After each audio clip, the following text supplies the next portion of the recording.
ஒரு 100 ரூபாய் ஆரம்பிச்சு 3 கோடி ரூபாய் வரைக்கும் திருடுகின்ற ஒரு கட்சியாக தாவேக இருக்கு. நல்ல ஒரு ஸ்கேம். 50,000 அந்த 50 லட்சம் சம்பாதிக்கிறதுக்கு ஒரு வேலை பார்த்துட்டாங்க.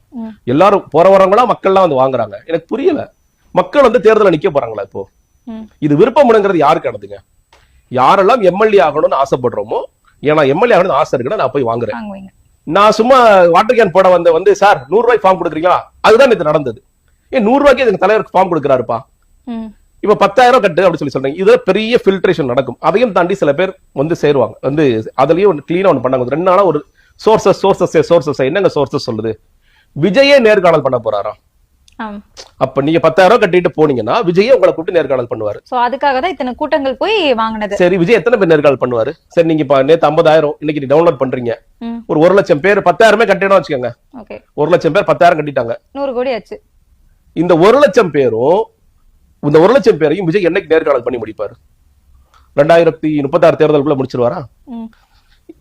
எவ்வளவு நூதனமா கொள்ளடிக்கிறாங்க பாருங்க இந்த கட்சி. இப்ப இந்த ஊழல் வேலையை யார் தட்டி கேட்கறது? நேத்து ஒரு 50 லட்சம் அடிச்சிருக்க, நீங்க தொடர்ச்சியா வந்து இந்த 10,000 வாங்கி அது ஒரு அடிக்க போற. இதெல்லாம் தாண்டி ஒரு சொல்றேன் கேளுங்க. முன்னாடி நம்ம பேசியிருக்கோம். 2 கோடி ரூபாய்க்கு பேரம் பேசிட்டு இருக்காங்க. இதை இப்ப 3 கோடி ஆக்கிட்டாங்க. 2 கோடி ரூபாய் எம்எல்ஏ சீட்டுக்கு. நீங்க இப்ப விருப்பம் ஓகே, ஒரு பக்கம் இருக்கு, அதெல்லாம் நடக்குது. பட் ஏற்கனவே சில பேர் வந்து அப்ரோச் பண்றாங்க, சீட் வேணுமா வாங்கிக்க. 3 கோடி ஒயிட் டிடி எடுத்து கொடுத்துரு. ஏன்னா இன்னைக்கு எல்லா பக்கமும் சிக்கல் இருக்கு. முதல்ல வந்து 2 கோடி ரூபாய் வந்து ஊழல் பண்ணலாம் தான் புஷியானந்தோட பிளானா இருந்துச்சு. அவர் என்ன பண்ணிட்டாங்கன்னா, இப்போ சிபிஎஃப்சில பிரச்சனை இருக்கு, சிபிஐல பிரச்சனை இருக்கு. நம்மள இன்னும் தொடாத ஒரே டிபார்ட்மெண்ட் இடி மட்டும்தான். இடியும் கை வச்சிடாம இருக்கணும்னா தயவு செய்து இத ஒயிட்ல வாங்கன்ட்டு இன்ஸ்ட்ரக்ஷன் வந்துருச்சு. அதனால இப்போ யாராவது போறாங்கன்னா, ஓகே ஒரு வேட்பாளர் போறாரு, நம்ம புதுக்கோட்டையில இருந்து போறேன், என்னங்க 1 கோடி ரூபாயில இருந்து 3 கோடி ரூபாய், அது ஏதாவது ரேட் ஃபிக்ஸ் பண்ண ஆளை பார்த்து ஃபிக்ஸ் பண்ணி எனக்கு டிடி எடுத்து கொடுத்துருங்க. ஓகேங்க, நான் டிடி எடுத்து கொடுத்துட்டேன், எனக்கு சீட் கன்ஃபார்மா கொடுத்துருவீங்களா? அதை எப்படி கொடுப்போம்? உங்க தொகுதியில் 5 பேர் போட்டிருக்கான், சரிங்க ஓகே பரவாயில்ல, சீட் கிடைக்காது, எனக்கு காசு திரும்ப கொடுத்துருவியா? அது எப்படி காசு கிடைக்கும்? நீங்க ஏன்னா நீங்க கொடுக்கறது பார்ட்டி ஃபண்ட்.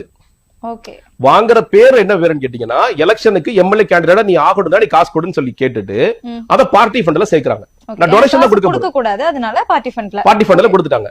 சரிங்க, பார்ட்டி ஃபண்ட் தான், நீ திரும்ப கூட எனக்கு காசு அது கொடுக்க முடியாது. அது பார்ட்டி ஃபண்ட்ல போய் சேர்ந்துச்சு, அது எப்படி உள்ள போகும்? உள்ள போறது எப்படி வெளியே வரும்? முதல் வாய்க்குள்ள போயிடுச்சு. அப்ப இந்த திருட்டு என்ன சொல்லுவீங்க நீங்க? இது நடக்குது. ஒரு 100 ரூபாய் ஆரம்பிச்சு 3 கோடி ரூபாய் வரைக்கும் திருடுகின்ற ஒரு கட்சியாக தாவேக இருக்கு.